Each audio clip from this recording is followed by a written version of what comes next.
Hello, everyone, and welcome to a video and an interview with Richard Ovenden.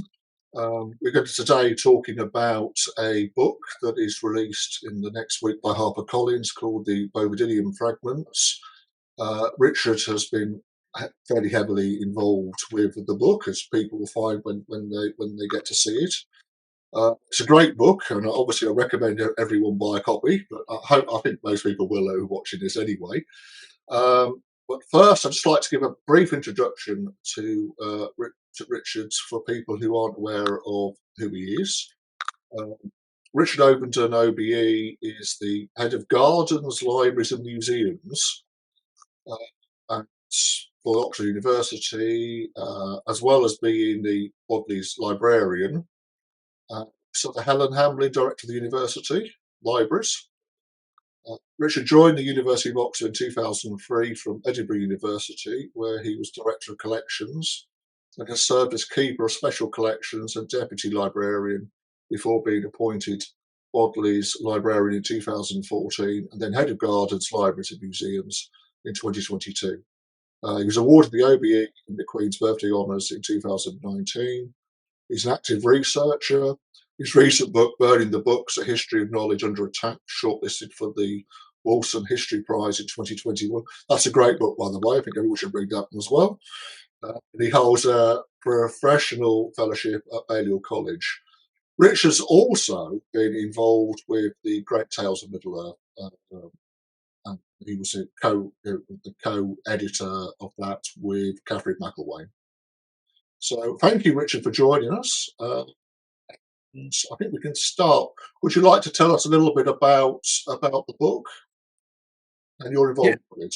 yes, absolutely. So the book is really the editing, an editorial presentation of a story that JRR Tolkien wrote in the 1960s, but never published. And accompanying it is editorial matter which Christopher Tolkien wrote to set the text itself in context, how his father came to write it, what the editorial conventions were, how it relates to his own scholarly method. And what I've done is write a contextual essay, which is really the second half of the book, which sets the composition of the text into the historical background of what was happening in Oxford at the time. So what the text is about, the book is called the Bvadium Fragments, and that's the title which JRR Tolkien gave to his text, is set in the future, long into the future, where scholars, through an archaeological dig, discover fragments of a manuscript. And those fragments contain the text and what J.R.R. Tolkien has done is make a kind of spoof scholarly account of the discovery and scholarly editing of these fragmentary manuscripts. And what J.R.R. Tolkien writes into this story, what the fragments are supposed to contain, are texts which the scholars pore over their meaning and their translation, and what they are actually about is a future in which the world becomes obsessed with the motor car, to the extent of which individuals begin to worship the motor car. So it's very much a satirical text, and it's a kind of the fragments are in a mixture of Latin and English, which get translated, and that allows the scholars to debate over the meaning of it, and they I'll read some of it out. So this is from J.R.R. Tolkien's text. Indeed, the motores continue to bring forth an ever larger progeny. For, shame to relate, many of the citizens harboured the monsters, feeding them with the costly oils and essences which they required, and building houses for them in their gardens. For the demon promised to each separately that any motor which he so tended would become his servant, would bear him with great speed wherever he wished, and thus he would outstrip all other men, and he would moreover be rid forever of the labour of walking. But things don't go well with the motores. It's true that there were not a few who had ceased to govern their motores, but had become their servants, finding their chief pleasure in waiting on them. Such men cared very little what their motores did, so long as their skins shone and they purred. Indeed, on the days formerly set aside for prayers and rites in the temples, many would now wheel their motores out on a platform before their houses, and there tend them and worship them, prostrate upon the ground. On these days, the motores looked indeed as if prepared for a great ceremony, but their owners were content with the dirty garments of their slaves. So I think that gives you a flavour of the kind of satire set in the future that Tolkien imagined, and it's really about the kind of the rise of the kind of domestic ownership of motor cars after the war, in which it became kind of very, very common to own a car, and these cars began to clog up the streets of Oxford, and this became a source of great kind of frustration for Tolkien. He really didn't, he felt the kind of intrusion of the motor car, and indeed the motor bus, the omnibus, as it were, was a retrograde step, and it spoiled the city. It created noise, pollution, disruption. It became difficult to move across the city, and that was the kind of point that he was making. And he used this device of the fragmentary manuscripts being discovered and their text being pored over by scholars and then presented as if in a kind of editorial fashion, as if it was being published in a scholarly journal, or in the works in which Tolkien himself, as a scholar, often contributed to the Early English Text Society, for example. So it's very much presented in that vein, as if they were real manuscripts discovered by real archaeologists and then pored over by real kind of historians and literary scholars. But actually the texts are about this kind of satirical presentation of how the motor car has taken over domestic life. So what I do in my essay, which accompanies the Christopher's editorial presentation of his father's text, is to set this in a much longer historical context, going back to the foundations of the motor car industry in Oxford, and then how the city changed because not only of the growth of the motor industry, Morris Motors, founded by a man called William Morris, who then later was ennobled as Lord Nuffield, and who became a kind of major figure in the city and the university through his philanthropy, as well as through his industrial creation of this huge industry. But it also grew the city as the motor industry required workers. The city itself grew, its population grew phenomenally during the 20th century. And that meant that the traffic that was then generated by the growth in population began to fill the ancient medieval streets of the city, and it really couldn't cope with it. And so this became very evident in the early decades of the 20th century. There were many comments about it in the local newspaper, especially in the Oxford Magazine, which is a kind of university publication. And indeed, an Oxford Don, a man called A.D. Godley, wrote a satirical poem in a kind of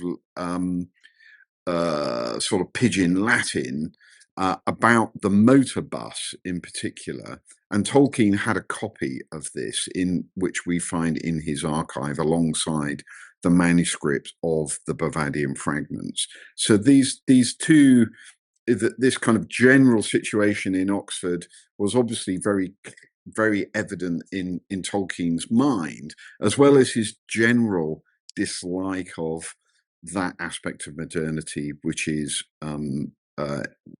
manifested in the motor car.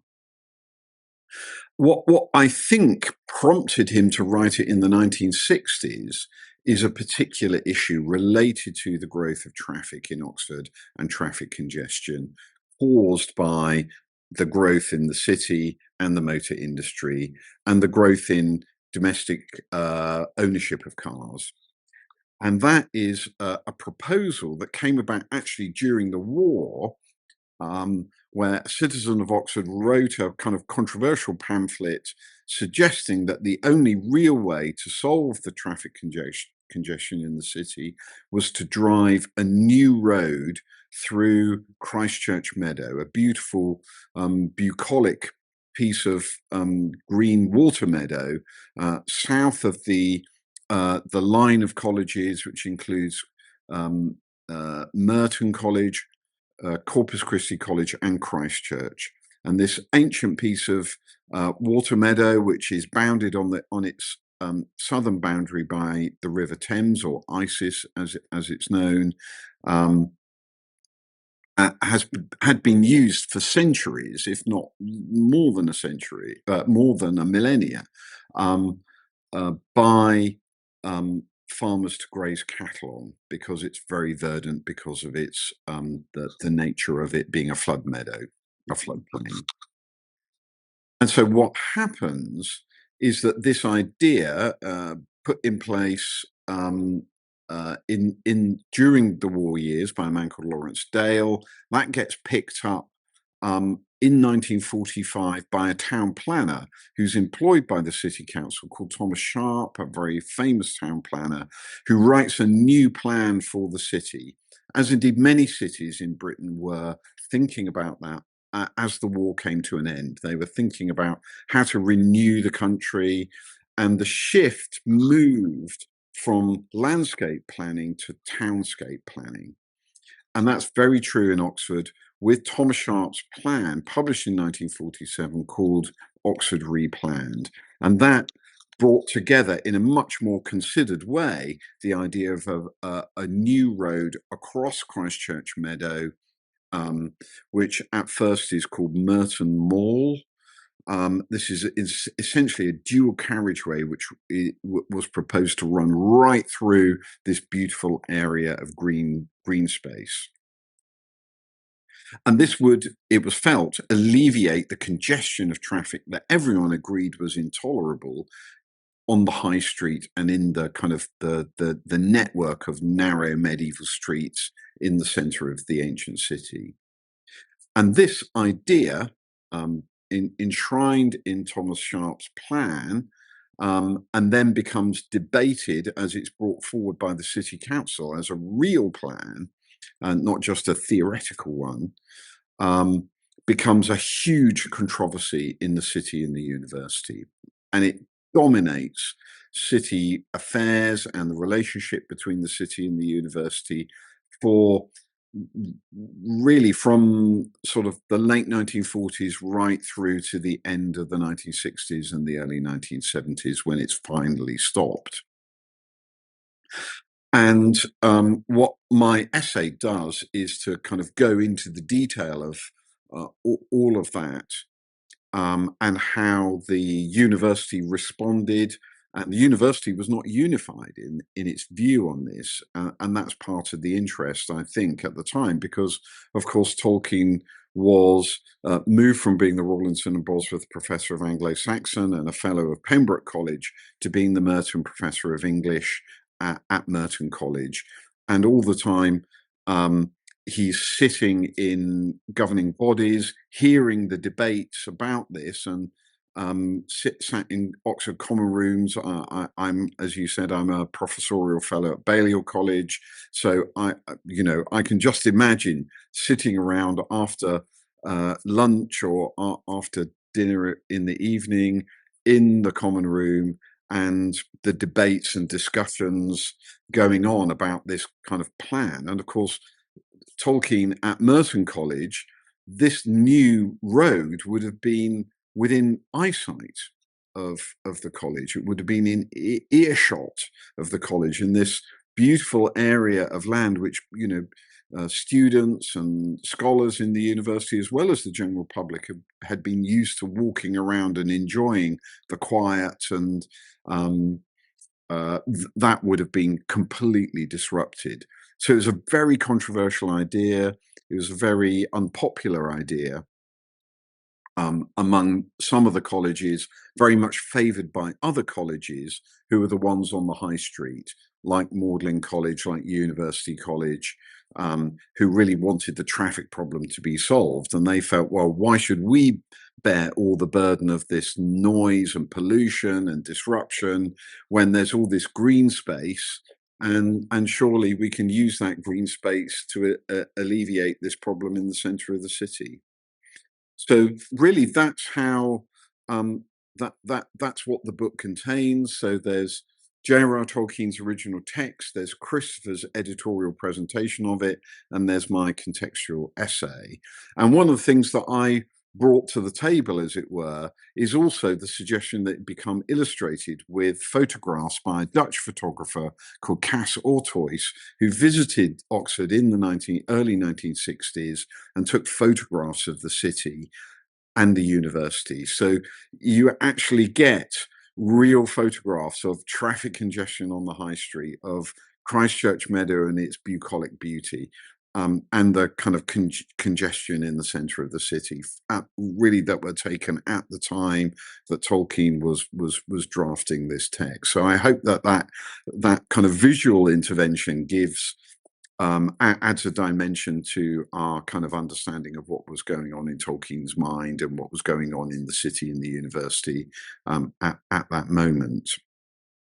And it really came to the manuscript of the Bovadium Fragments sits in the Bodleian and sat in boxes on the shelves along with the rest of the Tolkien archive. And when I first came to Oxford, I was keeper of special collections, so I was very close to the managerial and curatorial responsibility for the archive. And I obviously got to know Christopher and Bailey, would go and visit them often and stay with them. And on one of those visits, Christopher brought this manuscript to my attention, which I hadn't known, I hadn't seen before. Obviously, the Tolkien archive is vast, and I didn't know every single sheet of paper in it. So he was very intrigued by it and gave me a copy of it, asked me what I thought about it. And I immediately said, oh, this has got to relate to Thomas Sharp's plan, which Christopher didn't know about and was very interested. So he suggested that we collaborate on a book, and he would edit his father's texts and set it in a kind of editorial context, and that I would write this kind of contextual essay about really the history of traffic congestion in Oxford in the 20th century.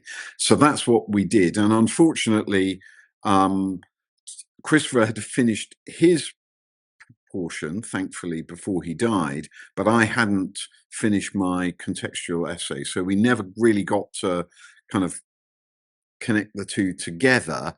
So and obviously COVID intervened, and my role changed. I stopped being keeper of special collections and became Bodies librarian in 2014. And so during the pandemic, my job became pretty much all consuming, and I didn't have the time to focus on my essay. And it was only Chris and David at HarperCollins who, asked me if I would complete it. a few years ago. So I was able to carve out some time to go through in more detail the university archives and various college archives where the backdrop to all of this is kind of laid out, and to complete my essay. And so that's really what you have that you're going to be able to look at next week when it's published. Excellent. I was going to ask you about your relationship or your feelings of the story, because after reading it myself, I had to laugh at times as a driver. Tolkien had a very good instinct for how drivers acted towards each other, blaming each other for all of the traffic noise. And I had to laugh so much. So you've actually had a longer period to get to know this story.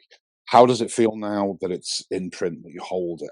How do you feel about the story personally? Well, it's quite interesting because I've lived in Oxford since 2020, since 2003.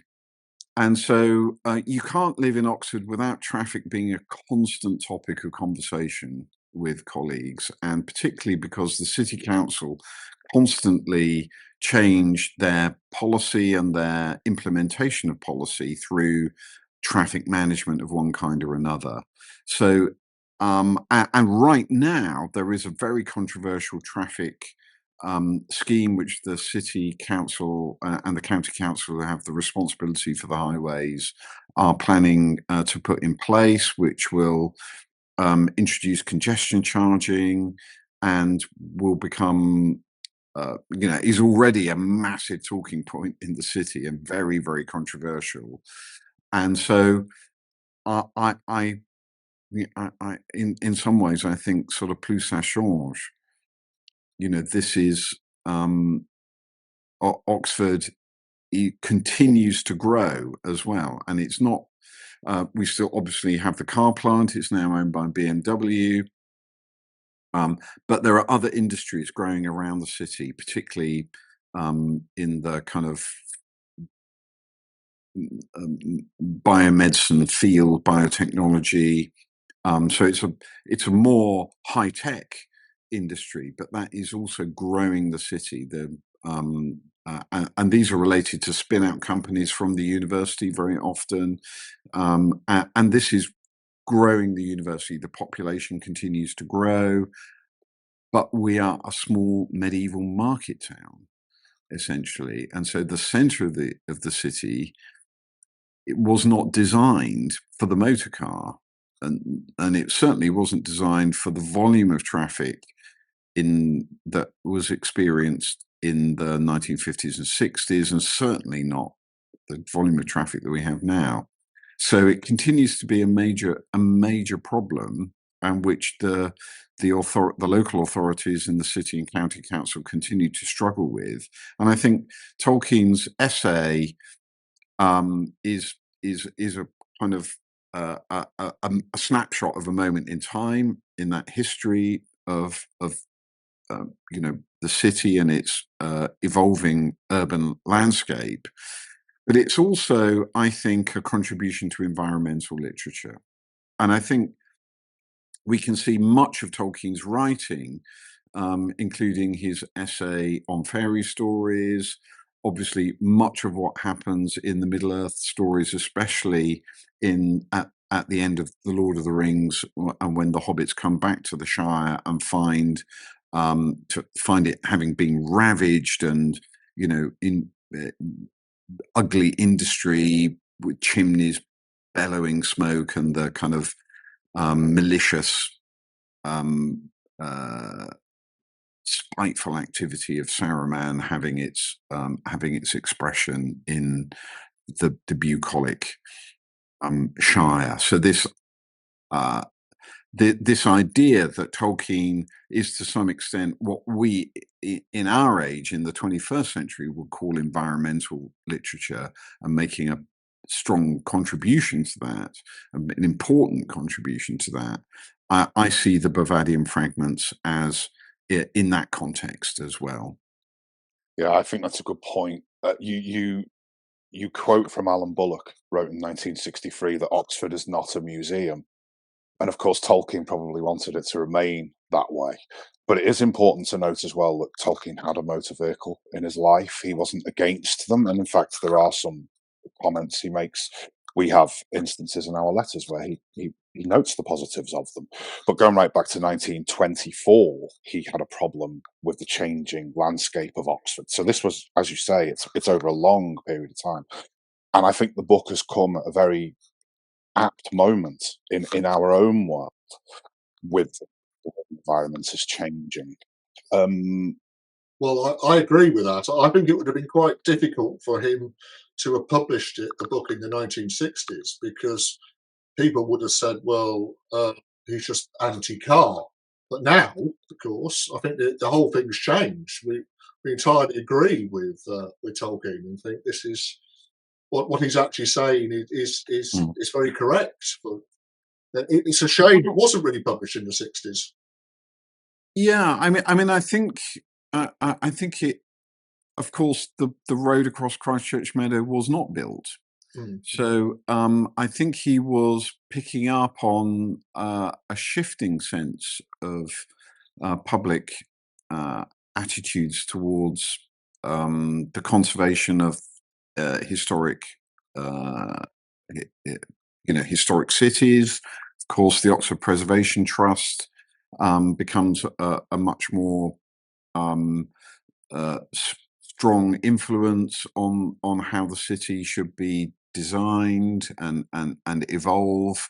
John Betjeman, who I quote in the book, was a schoolboy in the city in the 1920s, then an undergraduate in the 1930s, and then came back to be the director of the Oxford Preservation Trust. And I see some parallels between his thinking, less about the motor car, but more about the impact of the motor car on streets and urban design. So I think Tolkien actually, even though the text wasn't published, was actually part of a growing movement that was thinking much more about these issues. Possibly our focus today is more on pollution and on the environmental impacts of fossil fuel consumption, which definitely wasn't an issue at the time. The issue at the time was much more about noise, about the volume of traffic, and on what needed to happen to roads in ancient cities which were not designed for that volume of traffic. One of the things that I like is there's some very clever things in what Tolkien wrote, and I'm not going to spoil this for people, but when you read the book, read the names of the scholars backwards, because it's very clever what he's done for that, and it's not obvious at first sight that you should read them backwards. But again, I think that I also like the motorbus poem as well. I'm glad that was included, because that's a great poem. There's some really nice, clever, interesting material in this book. Yes. Yeah. No, and it's a very kind of different kind of I think it's a very different kind of text to the one which fans, lovers of Tolkien will be familiar with. So it's quite a kind of specific kind of literature, and I think it also kind of shows Tolkien's sense of humor. It's side-splittingly funny. Yes, at times it really is.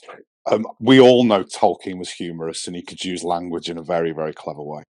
But Richard is right. This is a very different sort of story from Tolkien.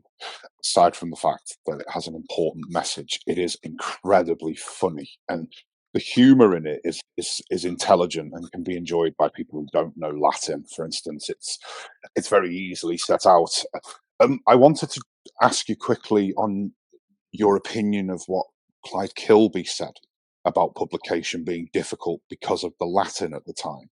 One could argue that as less and less people know Latin, it would make it more difficult. But I didn't find the Latin difficult at all. It was or read a Yeah. lot of it. What were your thoughts on that opinion, if you have any? I don't know. Well, I suspect at the time that there was, this was the time where more people read Latin, more people studied Latin at school. I did as a schoolboy in the 1970s. So this was just 10 years before then. And I think Tolkien had a thought that it would be published in Time and Tide, a magazine that was aimed at a kind of educated middle class. So I don't know whether he was right then. I think I suspect it wouldn't have seemed that odd in Time and Tide to have these kind of Latin verses, but it was and remains quite a kind of unique literary style, and I think it's kind of, and even in the 1960s, the kind of scholarship that Tolkien is spoofing was quite niche, I would say. And so if you're familiar with reading articles in the philological journals, in scholarly journals to do with early English, or publications, monograph series like the Early English Text Society, or the other academic venues that Tolkien published in, they are not aimed at a general public. They are aimed at a very scholarly public, which a scholarly readership, and those scholars know have the same background. They all know the same kind of context, all the same stories. So it assumes quite a lot. And I think where we are now, Latin is much less well known among the general population. The school I went to, I actually don't know, but I suspect it doesn't teach Latin as a compulsory subject any longer. If it teaches it at all, it will be an option later on. That it almost doesn't matter. You don't need to read the Latin sections. No. You just kind of note that they're there, and you think, "Oh yeah, that's the Latin." So you don't even need to really engage with that at all, and you still, as you say, I completely agree with you. You can get such a lot out of it. It's quite absorbing. It's very funny, even without the Latin jokes or puns. And I think Christopher has also kind of presented it in his own inimitable and impeccable fashion. Well, thank you very much for joining us, Richard. I think that was great. And as I said, I think everyone here should be aware that this is a really interesting, as you said, a different Tolkien book, but nonetheless a fascinating book, worth adding to your libraries and reading. And we are going to be doing a review on the Tolkien Guide, which will hopefully be out at roughly the same time as this video is available. The book comes out next week in the UK, and I think early November in the US. And it's available as an ebook and as a hardback. And I recommend that everyone goes out and buys a copy, because it's very good. So thank you once again, and thanks for joining us. Thank you very much. Yeah, thank you, Richard. Before we leave, we know that you published a very important book during lockdown in 2020. So everybody should go out and read the Bvadium Fragments. You should also go out and read Burning Books, History of the Deliberate Destruction of Knowledge, because talking about books that are very important, that is one of them. I am enjoying very much. So thank you for joining us, Richard. Thank you.